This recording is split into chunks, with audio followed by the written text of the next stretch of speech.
Hello, good people of the internet. Welcome to the Unlearning Playground, an everyday life podcast by Chetan Narang.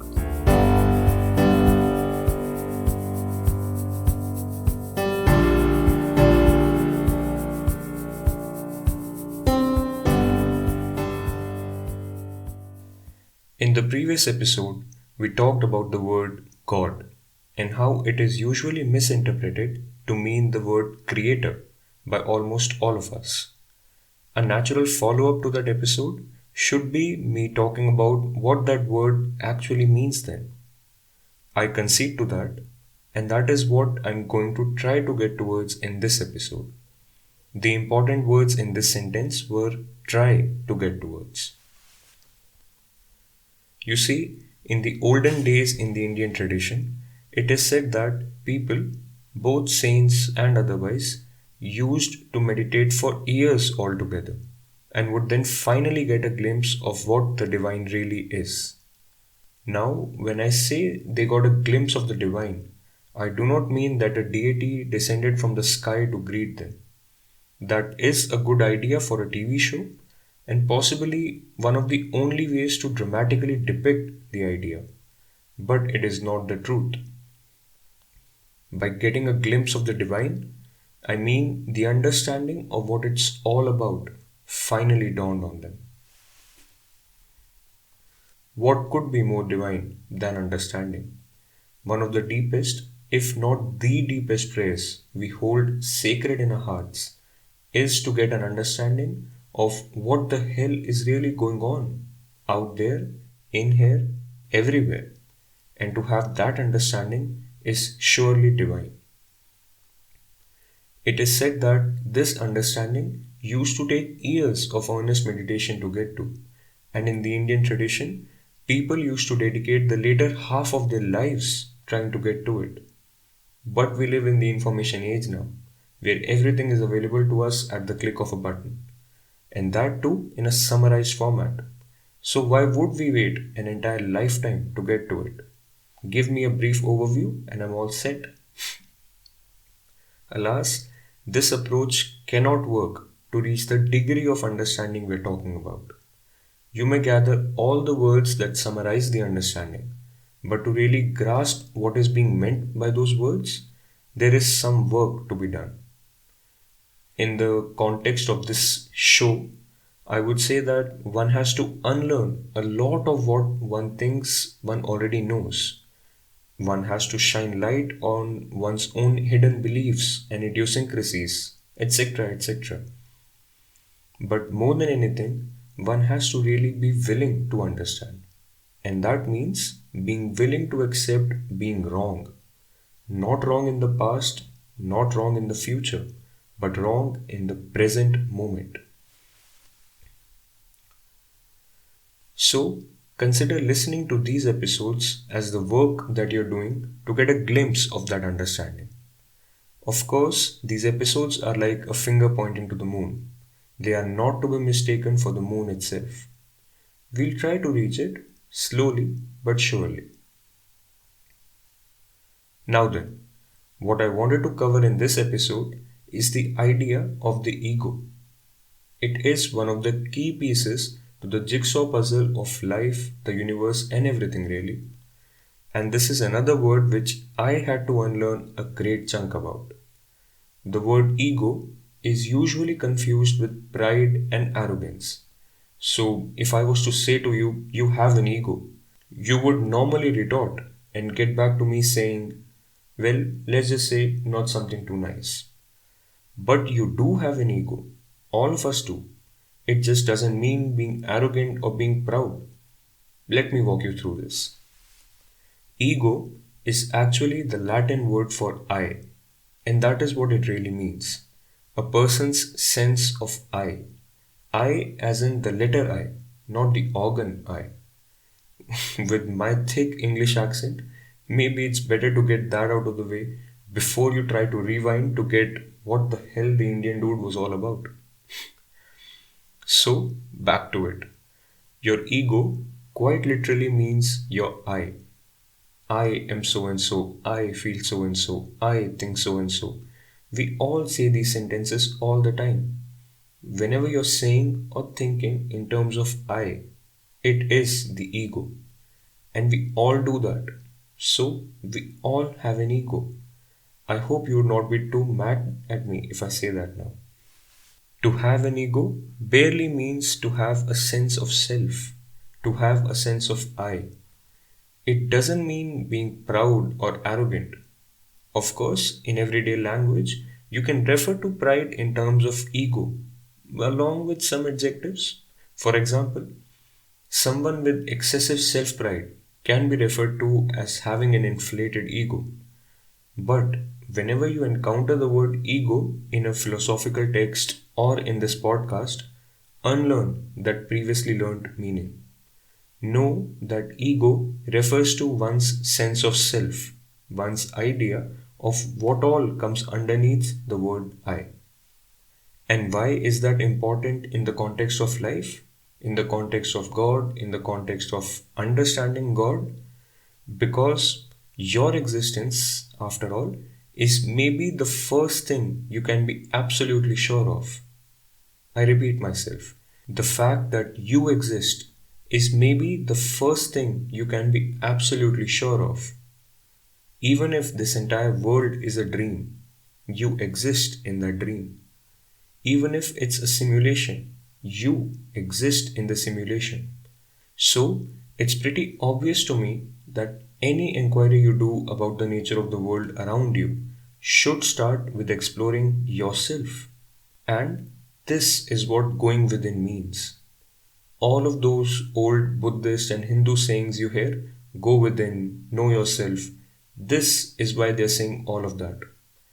The answers to our deepest questions lie hidden where we tend never to look, within. You, your I, your ego is the gateway to understanding life, the gateway to understanding God. And that is why the ego is important. Again, when I say ego, I do not mean your pride and self importance and arrogance. I mean your I. Okay, so how do we go about exploring this ego?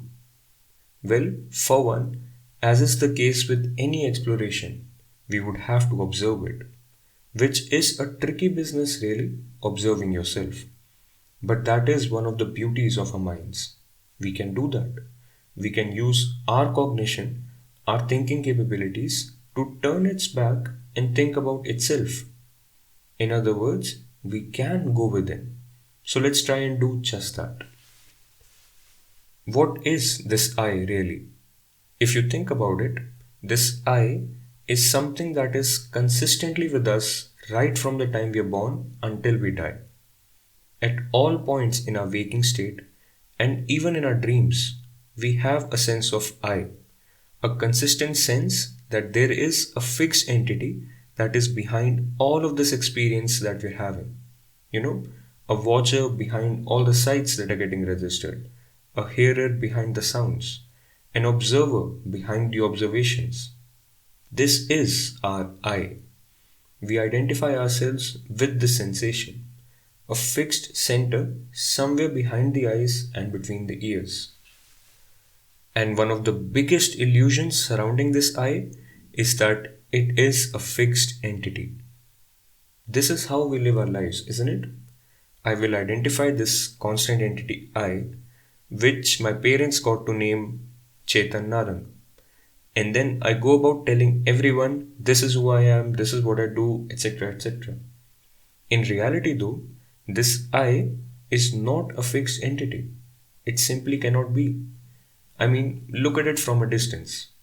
The Chetan Narang who is speaking to you today cannot possibly be the same Chetan Narang who was a rebellious teenager a few years ago. Cannot be the same Chetan Narang who was a little toddler just trying to play his best cricket a few years ago. And would not possibly be the same Chetan Narang who would maybe be recording episode 200 of this podcast someday. But our own personal experience says otherwise. We experience this constant I in the background and we feel that there is an element of everlasting experience in this I. Don't you feel this way? I'm sure you do. You feel that there is something that has stayed the same in you right from your birth till this moment, and you feel that that something would last till you die. Well, at least till you die. This constant I is an illusion. Not an illusion in the sense that it doesn't exist, as is normally misinterpreted by a lot of spiritual people these days. It is an illusion in the sense that it is different from what it seems to be. Just like a mirage. When you see down a long road on a hot day, there seems to be water way down the road. That is an illusion. The road exists, the light, the heat, everything exists, but they together give the illusion of there being water. In much the same way, we think 1,000 different thoughts every day. We have been, ever since we came out of this world. You see what I did there, right? I hinted back at the last but one episode of this show, the separation fallacy. We do not come into this world, we come out of it. Anyway, we think 1,000 different thoughts, and it is an endless process. And out of these thoughts also emerges the illusion of there being a constant entity behind these thoughts. Picture it in this manner. You light a stick of wood at one end or both ends, hold it in the middle, and swirl it around. If you get enough sticks to do this with, it will end up giving you the illusion of there being a constant ring of fire. Is there really a ring of fire though? Of course not. It is an illusion generated by the movement of the sticks. Much in the same way as looking at a bunch of fishes swimming together in clear water can give you the illusion of there being a single big creature that is swimming and not 1,000 small fishes. Such is the illusion surrounding our constant I, too. The real nature of our I gets lost in identification with this constant nature of the illusion generated by our thoughts, our feelings, our sensations, our emotions. Much like the ring of fire illusion created by all those fast moving, multiple fired up sticks. To put it in more poetic terms, this I that me and you live under is more a verb than a noun. It is constantly changing, ever evolving, and it is never as fixed as the illusion makes it to be. But then, isn't the next obvious question what is the true nature of this I? What is the right, wholesome way of looking at the ego, at our own I? Both very real, very courageous questions. But I think we need to pause here. The episode has already gone on for longer than I thought, and that's fine really. We covered something quite fundamental today. Fundamental to a whole bunch of other things we would be talking about in the show ahead. For now, I'll pause here and let you trip on all that this episode covered for some time. As a short, sweet recap though, I want to point out three key takeaways for you from this episode. Number one, in this show, or rather in the philosophical context, ego does not mean self pride, arrogance, etc. Rather, ego refers to a person's sense of self, their sense of I. Number two, one of the biggest illusions surrounding this I is that it is a fixed entity. It isn't. Remember the ring of fire illusion? That is how our I gets lost in identification with thoughts, feelings, sensations. And last but not the least, in fact, this is the most important one. Do not expect to get in a few minutes or hours what used to take years of dedicated meditation for the saints of yesteryears. Do the work. The results will follow, as they always do. And for the very curious listener, if you marry this episode with the separation fallacy episode, which was the second episode of this show, you would pretty much already have a quite clear idea of what the next episode is going to be about. Oh, that's going to be a juicy one. For the somewhat less curious listener, I hope what I just said helped incite at least a little more curiosity than before. And if not, I sure hope you turn up in the next episode anyway. Because after all, you do not know what you do not know.